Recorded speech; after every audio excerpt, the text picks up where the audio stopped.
Hello friends, I am Pratibha. Today I am going to teach you Kohlberg theory of moral development. Let's start the topic. What is moral reasoning? Moral reasoning क्या होता है? Moral reasoning क्या होती है? हमारी एक ability होती है जो हमें क्या करती है, गुड और बैड के बारे में बताती है कि हमारे लिए क्या राइट है, क्या रॉन्ग है, और हमारी सोसाइटी के लिए क्या चीज़ सही है।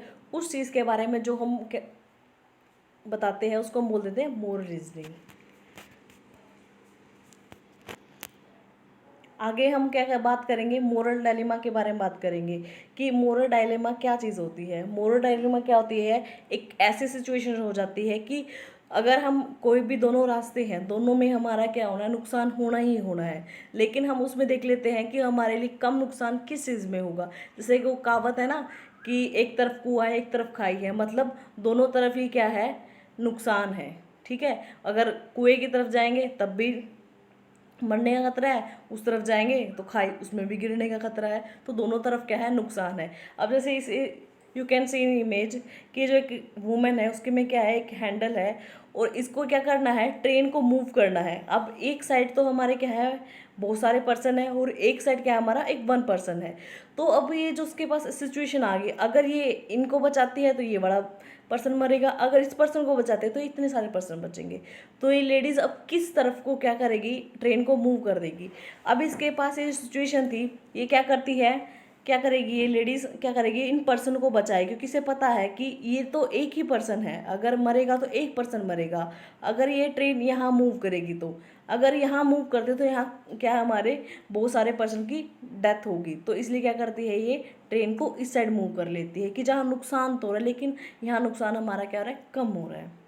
तो ऐसी सिचुएशन को बोल देते हैं मोरल डायलेमा, कि दोनों की तरफ क्या हमारा नुकसान हो रहा है, कि हम समझ नहीं पाते, कन्फ्यूजन होता है कि हम किस साइड में जाएं। आगे जो आता है, हम इसमें जो कोलबर्ग ने बात करी थी, हेंस डायलेमा की बात करी थी।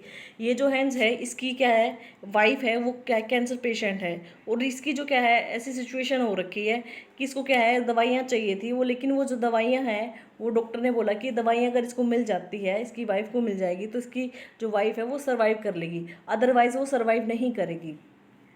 तो ये क्या करता है, एक फार्मासिस्ट के पास जाता है, तो उस दवाई को बोलता है, जो फार्मासिस्ट होता है वो उसको काफ़ी एक्सपेंसिव मेडिसिन बताता है कि ये जो दवाई है ये काफ़ी एक्सपेंसिव है, और उसको क्या करता है, वो बढ़ा चढ़ा के उसके रेट बताता है। और उसके हैंड्स के पास क्या होता है, इतने पैसे नहीं होते, वो उसको बोलता है कि प्लीज़ आप दे दो, मैं फिर बाद में दे दूँगा, अभी मेरे पास नहीं है ये वो, लेकिन वो क्या करते हैं, उसे नहीं देता है। फिर वो क्या करता है, वो पैसे कलेक्ट करने के लिए अपने क्या करता है, रिलेटिव के पास जाता है, सभी अपने रिलेटिव को बोलता है कि मेरी वाइफ क्या है, हॉस्पिटल में है, उसकी लास्ट स्टेज है। तो ये क्या कर रहा है, पैसे मांग रहा है, लेकिन उसको किसी ने भी हेल्प नहीं करी, किसी ने भी उसको पैसा नहीं दिया, जिसने दी तो वो बहुत कम अमाउंट के अंदर दी, जिसकी उसको क्या थी, हेल्प नहीं हुई, क्योंकि उसको काफ़ी सारी अमाउंट चाहिए थी।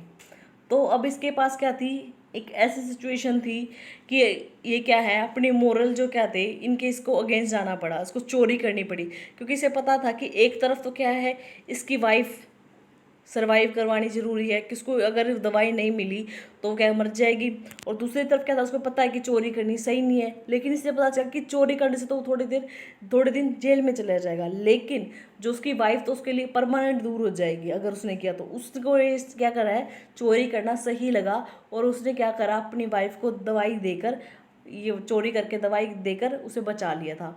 तो ये जो सिचुएशन थी क्या थी, ये हेंस डायलेमा थी, कि उसके पास क्या थी, दो ऐसी सिचुएशन थी जिसमें उसको डिसाइड करना था कि वो क्या करेगा, या तो वो चोरी नहीं करेगा, अगर वो चोरी नहीं करता तो उसे था कि उसकी वाइफ मर जाती, उसे लगा कि चोरी तो करके मैं थोड़ी सी मुझे पनिशमेंट मिलेगी, थोड़ी देर, थोड़े कुछ टाइम के लिए मैं जेल में जाऊंगा, लेकिन उसकी वाइफ तो बच जाएगी। तो ऐसी सिचुएशन में क्या उसने देखा कि वहाँ जो क्या है, नुकसान है वो कम है, और वहाँ जो उसकी वाइफ का है वो उसे क्या करता, परमानेंटली उसको क्या करता, लॉस कर देता।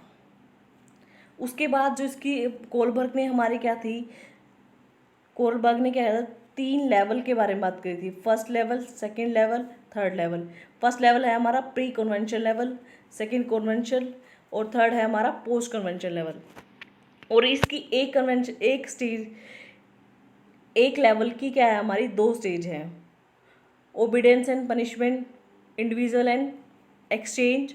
और जो हमारी कन्वेंशन की स्टेज है, inter personal relationship, maintaining social order, and post conventional की है social contract and individual right. और जो 6 स्टेज है हमारी यूनिवर्सल प्रिंसिपल। अब हम इनको एक एक स्टेज को अलग से पढ़ेंगे। फर्स्ट जो हमारी स्टेज आती है लेवल 1 की, उसमें क्या है, ओबीडियंस एंड पनिशमेंट।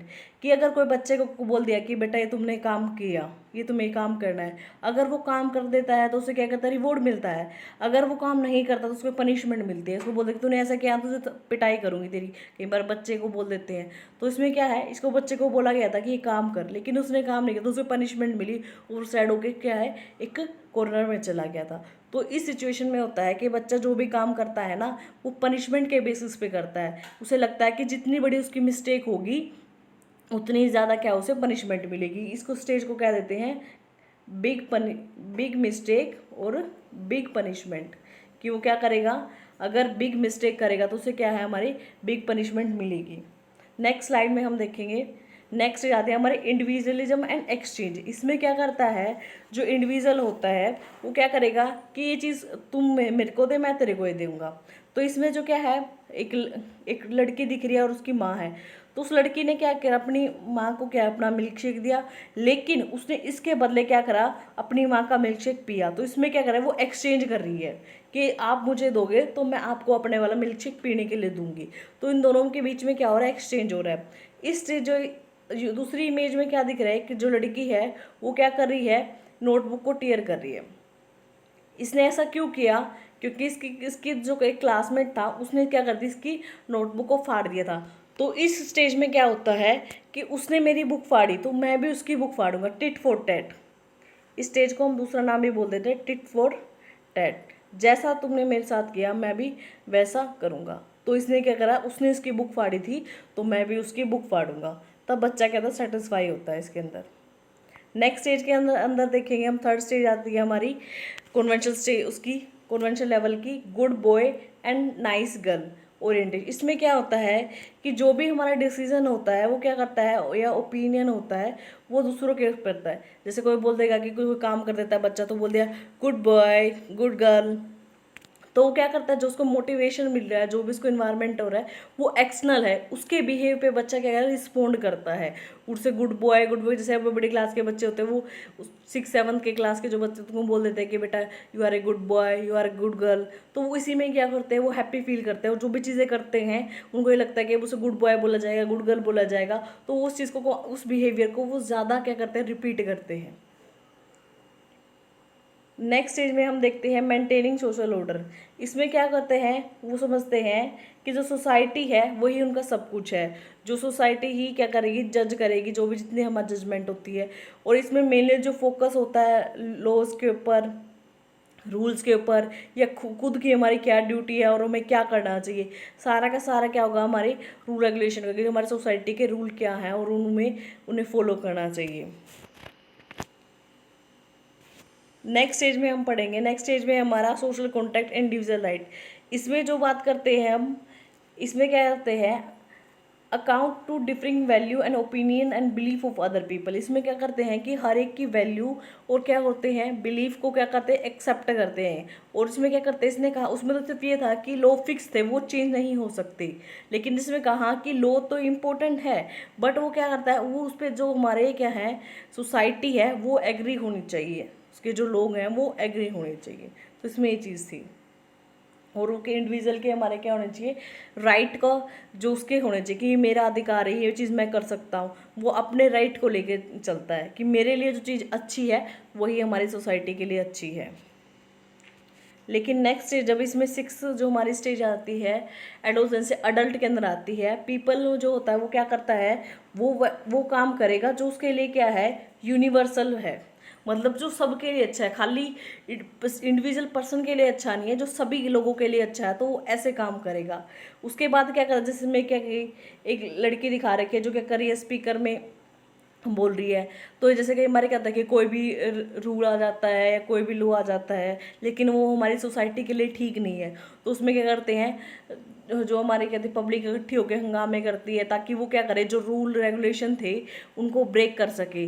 क्योंकि वो अगर हमारे अगेंस्ट इसलिए होते हैं रूल रेगुलेशन के, क्योंकि वो हमारी जो आम जनता है उनके लिए कहते हैं हार्मफुल होते हैं। तो वो क्या करते हैं, ऐसी चीज़ें देखते हैं, खुद के बजाय वो पूरी सोसाइटी के बारे में सोचते हैं। ठीक है।